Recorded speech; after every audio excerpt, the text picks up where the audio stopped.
2001 साली चैत्र यात्रेदरम्यान सुरू झालेल्या सहज सेवा ट्रस्टच्या अन्नछत्राला यंदा 25 वर्षे पूर्ण झाली आहेत. ट्रस्टचा रौप्य महोत्सव 10 ते 13 एप्रिल 2025 या कालावधीत ज्योतिबाच्या वाडी रत्नागिरी यात्रेत साजरा होणार आहे. प्रतिवर्षीप्रमाणे यंदाही गायमुख परिसरात 24 तास चालणारे अन्नछत्र उभारण्यात आले असून भक्तांसाठी चहा व दुपारी मठ्ठ्याची सोय असेल. 2 लाखांहून अधिक यात्रेकरूंनी अन्नछत्राचा लाभ घेण्याची शक्यता असल्याने व्यापक तयारी करण्यात आली आहे. अन्नछत्रासाठी 15,000 चौरस फुटांचा मांडव तसेच वेगळा चहा मठ्ठा मंडप उभारण्यात आले आहेत. जिल्हा प्रशासनाच्या विविध विभागांसह सेवाभावी संस्थांना जेवणाचे पॅकेट्स देण्याची जबाबदारी ट्रस्टकडे असून त्याचे वितरण पोलीस दल व देवस्थान समिती करते. ही माहिती संमती मिर्जे, प्रमोद पाटील, चिंतन शहा, मनीष पटेल यांनी पत्रकार परिषदेत दिली. 2001 सालापासून हे चालू केलेले आम्ही अन्नछत्र आहे. त्याचा ह्या वर्षी हा 25वा वर्ष आहे.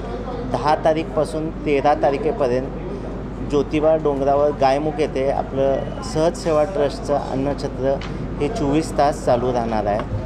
ह्यासाठी आम्ही कोल्हापूरचे आणि कोल्हापूरच्या सगळ्या लोकांचे आवाहन करतो की ज्यांना डोनेशन पैसे रुपयानं अथवा वस्तू रुपयानं जर करायचे असतील तर ते आमचं बसंतबाळ टॉकीजसमोर सहज सेवा ट्रस्टचं ऑफिस आहे.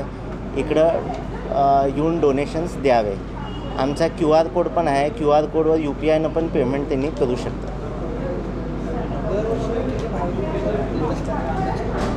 दरवर्षी साधारण 2 ते 2.5 लाख लोक आमच्या अन्नछत्राचा लाभ घेतात.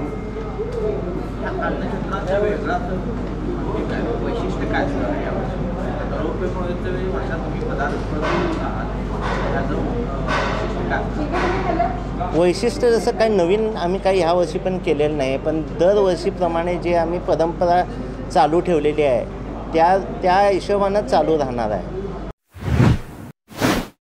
बाळ, फ्रीजमधून श्रीखंड काढ ना. आम्ही पूर्वी घरीच बनवायचो श्रीखंड. त्याची चवच वेगळी होती. आता काय सगळं रेडीमेड. आजी, हे श्रीखंड खाऊन बघ. आज तुझ्या आईनं घरीच बनवलं की काय? हे आहे गोकुळचं श्रीखंड. अगदी जिभेवर रेंगाळणार. जिभेवरच नाही तर मनावरही रेंगाळणार. गोकुळ श्रीखंड, मनावर रेंगाळणार.